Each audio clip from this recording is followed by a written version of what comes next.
గాక. ప్రభు మహాకృపలో దైవజనులు, అభిషక్తులు, సాక్షి శేషులు Nathaniel pastor గారు ఈ ప్రాంతంలో ఘనమైన పరిచర్య చేసి ప్రభు పిలుపొందుకుని నిన్నటి దినాన ప్రభు సన్నిధికి చేర్చబడ్డారు.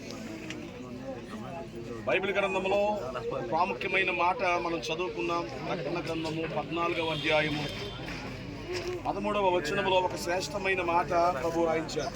దయచేసి సహకరించి ఒక 10 నిమిషాలు మౌనంగా ఉండాలని ప్రేమతో మీకు మనవి చేస్తున్నాను.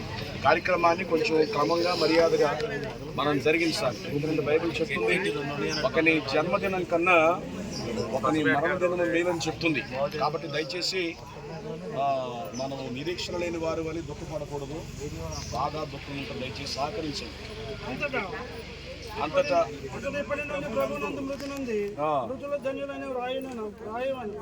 రాయమని పరలోకము నుండి ఒక స్వరము చెప్పగా నిజమే, వారు తమ ప్రయాసములు మాని విశ్రాంతి పొందుదురు. వారు క్రియల వారికి వెంట పోవునని ఆత్మ చెప్పుచున్నాడు. చదవబడిన వాక్యాన్ని మన వినికిడిలో ప్రభు దీవించునుగాక. పిల్లరా, ఇక్కడ ప్రభువుని ఎరిగిన వారు ఉన్నారు, ప్రభువుని ఎరగని వారు ఉన్నారు. జాగ్రత్తగా వినండి. వాస్తవంగా ఏంటంటే ప్రభువుని ఎరగని వారికి ఒక ఆలోచన, సందేహం. దేవుడు దేవుడు దేవుడు అన్నారు కదా. దేవుడు రక్షించబడిన వారి జీవితాల్లో ఏ కార్యాలు చేశాడనేటువంటి భావన మీలో చాలా మందికి ఉండొచ్చు. కానీ వాస్తవంగా క్రీస్తు మార్గం అన్నా, క్రైస్తవ్యం అన్నా, క్రీస్తులో నూతనంగా జన్మించడం అన్నా కేవలము ప్రభువారు భౌతిక సంబంధమైనటువంటి ఆశీర్వాదాల కొరకు మాత్రమే ఆయన ఈ లోకానికి రాలా. అసలు క్రైస్తవ్యం యొక్క ముఖ్య ఉద్దేశం, అసలు మానవుని జీవితంలో క్రైస్తవ్యము, క్రీస్తు అనే ఆయన సహాయము ఎప్పుడు అంటే ఈ లోక ప్రయాస విడిచిపెట్టిన తర్వాత. ఈ భూమి మీద నరులమైన మనందరము కూడా యాత్రికులమును, పరదేశులమని వాక్యం చెబుతుంది. వాస్తవంగా మానవుడిని దేవుడు నిత్యాయుష్ కలిగిన వానిగా, సజీవునిగానే కలగజేశాడు. కానీ మానవుడు చేసిన పాపాన్ని బట్టి మానవులమైన మనకు మరణం వచ్చింది. ఏ మరణం అంటే భౌతిక సంబంధమైన మరణం మాత్రమే కాదు, మన ఆయనలో నుంచి వచ్చిన ఆత్మకు నిత్య మరణం అనేది పాపాన్ని బట్టి వచ్చింది. యేసుక్రీస్తు ప్రభువారి లోకానికి ఎందుకు వచ్చారు అంటే ఈ దేహము మన్నైనది వెనుకటి వలె మన్నైపోవును, ఆత్మ తాను దయచేసిన దేవుని వద్దకు చేరును. దేహము అశాశ్వతం, కానీ లోపల ఉన్న ఆత్మ శాశ్వతం.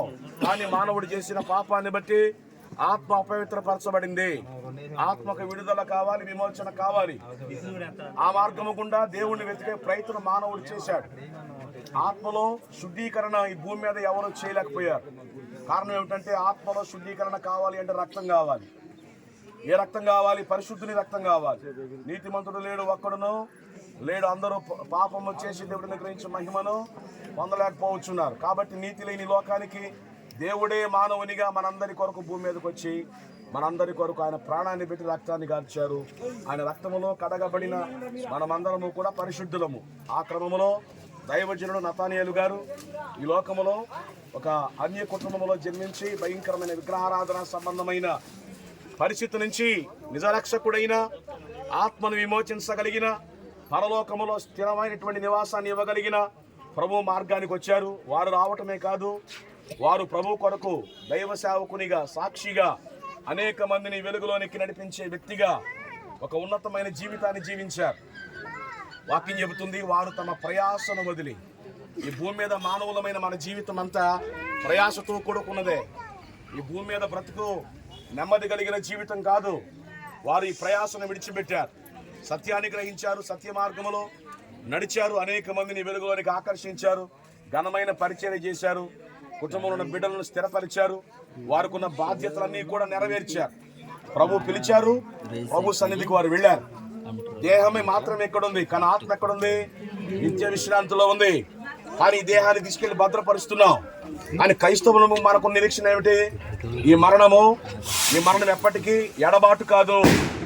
ఖచ్చితంగా సమాధి చేయబడిన దైవజనులు నతానియేలు గారు ప్రభువు దినమందు కడబోరు మోగినప్పుడు వాక్యం చెబుతుంది, దెస్సలోనికీయులకు రాసిన పత్రికలో పౌలు అంటున్నాడు, ఇదిగో కడబోరు మోగినప్పుడు ఆయన యందు నిద్రించిన వారందరూ కూడా సమాధుల నుంచి లేపబడతారు. మొదట వారు లేపబడతారు. ప్రథమ ఫలముగా ఆయన లేచాడు.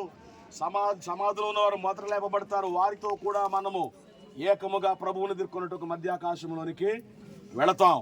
అంటే ఖచ్చితంగా ఇక్కడ ఉన్నటువంటి భార్య అయినా, కుమారులైనా, కుమార్తెలైనా, దైవజనుడు నడిపించిన సంఘమైనా, ఈ పూట ఈ కార్యక్రమానికి హాజరైన పలకరించడానికి వచ్చిన బంధువులైనా, ఒకవేళ వారు రక్షణ పొందిన వారైతే, ప్రభువుని ఎరిగిన వారైతే, ప్రభు రక్తములో కడగబడిన వారైతే, ప్రభు కొరకు జీవించే వారైతే ఖచ్చితంగా ఒక దినాన నతానీల్ పాస్టర్ గారిని మనం అందరము చూడగలం. అది కేవలము క్రీస్తు ద్వారా మాత్రమే సాధ్యం. కాబట్టి వారు భౌతికంగా మన మధ్య లేరు అనేటువంటి బాధే తప్ప, వాస్తవంగా ఒక రోజున ఆయన మనం కలుసుకోబోతున్నాం. ఈ నిరీక్షణ రక్తములో కడగబడిన వారికి ఉంది. కాబట్టి ఈ మరణం తాత్కాలికమే. కానీ యేసు ప్రభు వారి లోకానికి వచ్చింది నిత్య మరణమైన పాతాళము, అగ్ని గుండం నుండి తప్పించడానికి ఈ లోకానికి వచ్చారు. ఆ సత్యాన్ని ఆయన గ్రహించారు, ఆ వెలుగులో నడిచారు, అనేక మంది నడిపించారు. ధన్యునిగా ప్రభు చేత పిలుపొందుకొని వెళ్ళిపోయారు. సాధారణంగా ఏమనుకుంటామంటే, ఇంకొంతకాలం ఉంటే బాగుండు, ఇంకొక సంవత్సరాలు ఉంటే బాగుండు అనుకుంటాం. మన మాటలన్నీ బాగానే ఉంటాయి, కానీ ప్రభు ఆయనకి ఇచ్చిన ఆయుష్ ఎన్నటి వరకే. అప్పటి వరకు ఆయన చేయగలిగిందంతా ప్రభు కొరకు చేశారు, కుటుంబం కొరకు చేశారు, కుమారుల కొరకు చేశారు, కుమార్తె కొరకు చేశారు. నాకు తెలిసి మంచి మనిషి అనిపించుకున్నారు, ప్రేమ గల మనిషి అనిపించుకున్నారు, మంచి సాక్ష్యాన్ని పొందుకున్నారు, ఎప్పుడు నవ్వుతూనే అందరిని పలకరించేవారు. అవన్నీ మనకు దూరమైంది. కానీ మన నిరీక్షణ ఏమిటి?